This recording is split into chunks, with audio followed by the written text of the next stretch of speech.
Hey guys, what's up? Welcome back. Hope you guys are doing amazing. Hope you guys are doing well. So I kind of wanted to talk a little bit about getting into music videos, just kind of like the way that I did that personally. Now, disclaimer, before I even start this video, I know somebody's going to say, well, I did it this way or I did it that way. There's a gazillion ways to get into the entertainment industry. There's a million ways to get into videos. There's a million ways to get into TV. Everybody's story is different. So I'm going to share my personal story and then kind of break it down into steps that you guys can follow, something that's a little bit more actionable. So first and foremost, before we even start, if you guys are not subscribed to my channel, make sure you guys subscribe. Make sure you guys hit that button below. I'm going to be actually starting a new series, and this is the series just of my kind of tips and tricks on being in the entertainment industry. I was a professional dancer, I was a backup singer, I am a professional singer now, as well as, you know, I actually worked in the fashion industry. So I kind of want to talk a little bit about all those kind of different topics because people in the industry are stingy. They don't want to tell you how they did certain things. People are just trying to keep that on the lowdown. So I started dancing professionally at the age of 12. During this time, you know, way back in the day, both of my parents were actually in the entertainment industry. My dad was a professional singer and he would do, you know, productions and shows, and my mom was a professional dancer. So by the time that I got into professionally dancing, both of my parents had actually kind of retired from that and were both just like doing advertising, doing regular jobs, like that sort of thing. I started kind of getting little gigs. You know, my mom had a friend who, you know, she was in Hollywood, she was in the industry, and she would kind of hear things popping up every now and then and would tell my mom, hey, you know, there's this opportunity, they're looking for, you know, a dancer who does gymnastics or whatever. And my mom would be like, oh yeah, you know, my daughter can do it. And, you know, little by little, I started kind of getting more gigs here and there. Now, fast forward to me being, you know, in college, you know, out of high school, maybe like 19, 20, 21, I started kind of deciding that I wanted to get into music videos.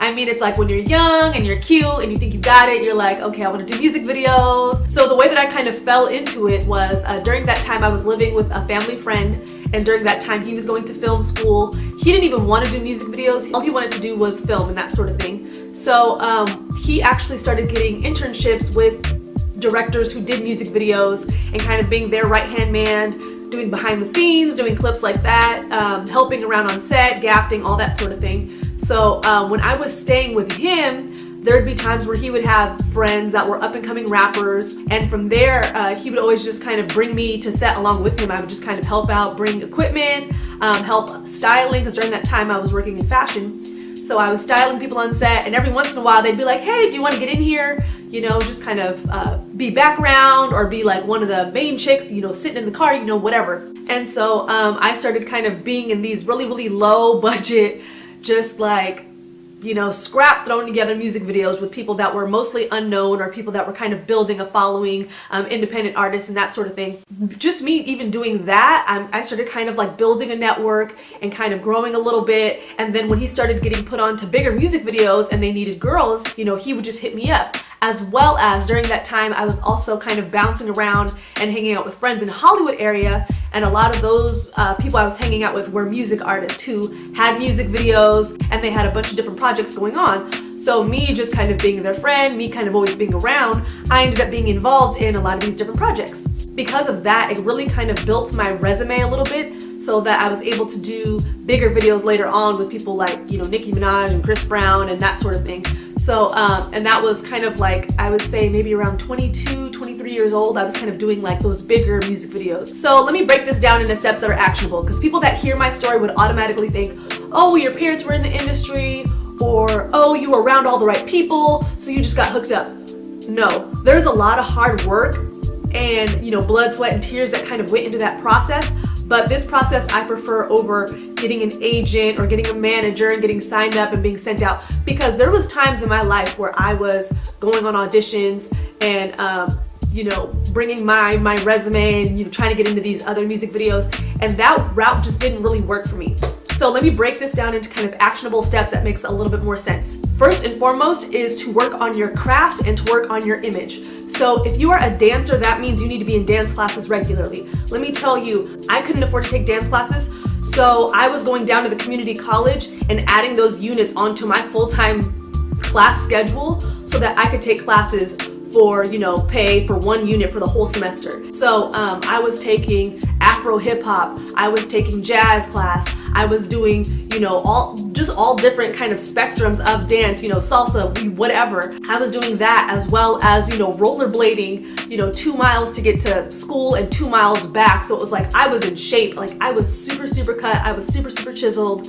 My metabolism was up, and I had all these different things that were all very different that were kind of keeping me in shape, as well as, you know, my image. I had worked in the fashion industry, and it was very apparent that people that had very different or very edgy kind of looks got more gigs. You know, if you're looking to be in music videos and you look like every other girl that's out there, if you're there with your leggings and your plaid shirt tied around your waist and your Doc Martens, you're gonna look like 15 other girls out there. So not knocking it, that is a cute look, that is a dancer chic look, but I'm just telling you right now, if you show up and you have a plaid sweater tied around your waist and Doc Marten boots, unless you kill the choreography 10 times harder than everybody else, you're just gonna look like everybody else.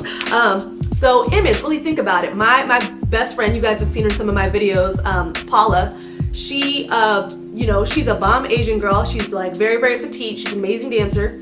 And she literally chopped off like all her hair. Like she just shaved her whole head and was like, this is what's up. And people were like, oh my gosh, your look, it's so edgy, it's so dynamic. And so she started getting booked more gigs, even in modeling and acting. And then when she grew her hair back, then she bleached it blonde, and she's just been doing so many different things with her hair.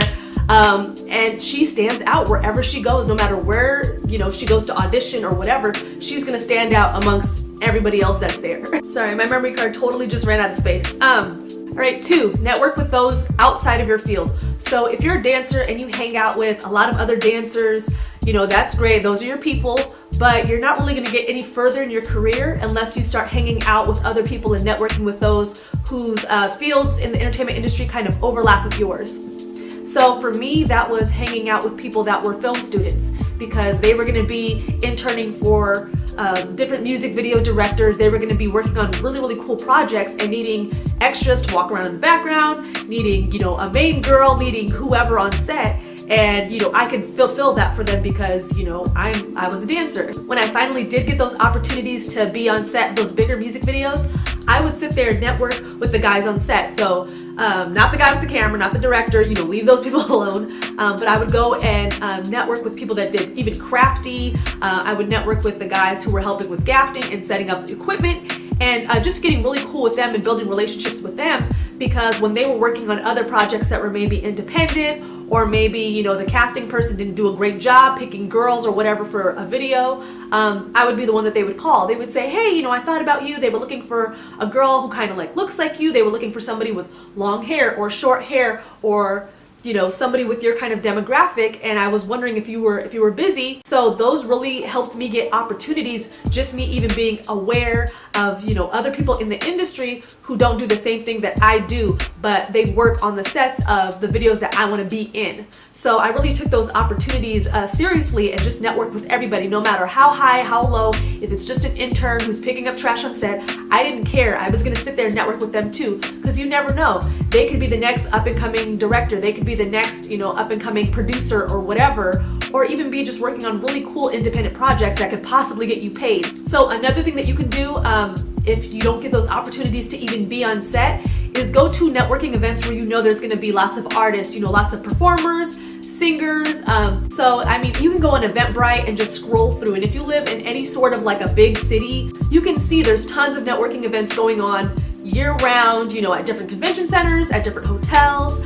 And there's gonna be very important people there that are maybe up and coming artists who you can network with. Because at the end of the day, when they decide, oh, I wanna do a music video and I need 4 to 5 dancers, you're gonna be one of the people that they call because you already networked with them, you already got their contact information and kept in touch with them. Number 3 is have a great attitude. Now, this should come without saying. You should never go on set with the mindset that you are better than everybody else. You should never go on set with an attitude, you know, being a diva, whatever. I mean, being on set is rough. You're there for, you know, 9 to 15 hours. It really depends on how long the shoot is. You're tired. Sometimes all they have is snacks. Sometimes they don't have full meals, depending on what the budget is. And, you know, it could be difficult. Sometimes you're cranky, sometimes you're cold, sometimes you've been wearing your Aldo pumps for like 4 hours and you're just ready to just rip them off. But you have to continue to have a great attitude. Because at the end of the day, everybody on set will take notice of who has a great attitude and who has a sucky attitude. And if you have a sucky attitude, they will not invite you back to be in music videos. The people on set will say to the director or to the casting agent, oh, I don't know, that girl over there, she kind of had a funky attitude. She was kind of complaining. She was kind of, dragging behind when we were trying to pull her on set. And, she was very loud or boisterous or whatever. And your name will kind of get out there as the person not to hire. And that's the last thing you want to do, is kind of blacklist yourself before you've even made it and started making money. So always have a great attitude, always be respectful, especially to the director, the producer, and the guys who work on set. They work very, very hard too, and they work very long hours. So the best thing that you could do is just always say, yeah, no problem. Yeah, sure. Yeah, yeah, I'll be right there. Oh yeah, I brought 2 sets of shoes. Do you want me to wear black ones, blue ones? Just try to be, cordial and chill with everybody. Number 4 is to develop skills that really set you apart. So if you're a dancer or model, that's kind of your main thing that you do.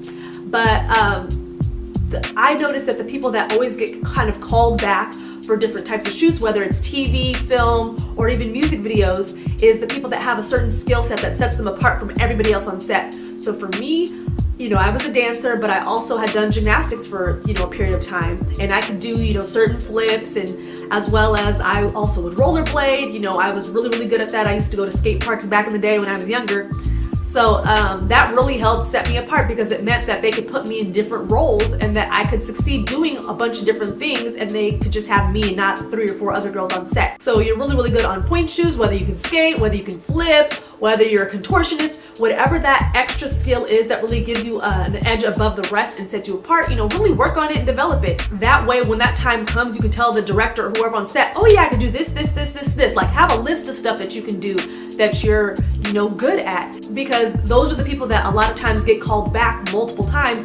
Oh, especially if you're a dancer who can act. If you have great acting skills, those people get called back time and time again. Just go take a free acting class, or go and sign up for a list of classes or whatever, because those people can get talking roles on set, or even get called for film or television, because they can do multiple things. And number 5 is know your boundaries. So you need to know going in what you will and will not do. Let me give you an example. So one day, I had a friend call me. I had met her on set of a music video. And she's like, hey girl, there's this rap video that we're doing. It's gonna be at this smoke shop, blah, blah, blah, whatever. I'm like, okay, cool. I came and I had this really kind of like classy guest romper on. My makeup was done. I had lots of like little nice jewelry and stuff on. And I walked in, and it was me, my friend, and I think like 1 or 2 other girls. And the second we all walk in, the casting director goes, oh, which one of you is playing the stripper? And I just kind of paused and was like, and then she looked and was like, oh, it's you, and ended up pointing to my friend. So she's like, oh yeah, that's me. I had a very, very sleek look, and she literally had kind of like a string bikini thing on and like a little cover up or whatever. So just like no going in. And because of that, they were like, okay, well, we know that you're not the stripper because of the way that you're dressed and the way that you look.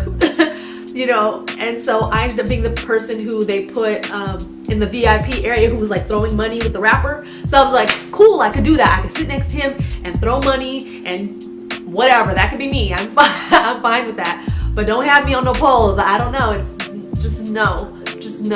So you just have to be aware of that going in, what you will and will not do, because they will ask you, oh, we need a girl to dance half naked in some mud. Do you want that to be you? If you want to do it, go ahead. I'm not judging nobody on this. First and foremost, you do you, but I'm just letting you know, like, just go in knowing, okay, there are certain things I will do. I don't mind wearing, bikini shorts and a bikini top, whatever, but I don't want to do any naked scenes. I don't want to do any, sex scenes with any rappers or singers or whatever. But know that going in, and then hold to those boundaries, because people will push those. And there's going to be opportunities that you won't be able to get because of, those said things. But you just have to know that that's okay and that that's you. And there's been plenty of times where I'm like, okay, well, I have to pass on that opportunity. But it's totally okay. It's fine. Just go in knowing what you will and will not do. And that also kind of ties in with your image. So if you want to get booked for roles, for teeny bopper music videos, then your image needs to match that. If you want to be in a Chris Brown music video or in a hip hop, rap, whatever music video, your image needs to fit that, because at the end of the day, they typecast. Especially with music videos, they don't have time to sit there and look through every single little thing that you've done and say, oh, well, look at this headshot and look at this headshot. It's not acting. It's not that deep for them. They're like, we're going to be on set for 1 or 2 days. We're trying to get in and get out. They don't care. They do not care. So whatever your image is, whatever roles you're going for, you need to make sure that your image matches that. That way, the second they look at your photo, they know, great, she's gonna be one of the girls in the car with the rapper. She's gonna be one of the party girls. She's gonna be the bottle service girl. She's gonna be, he's gonna be whatever. He's gonna be the rock star best friend who jumps in the pool. Like, they need to be able to designate where you're gonna fall in line from just looking at you in a second. A lot of times,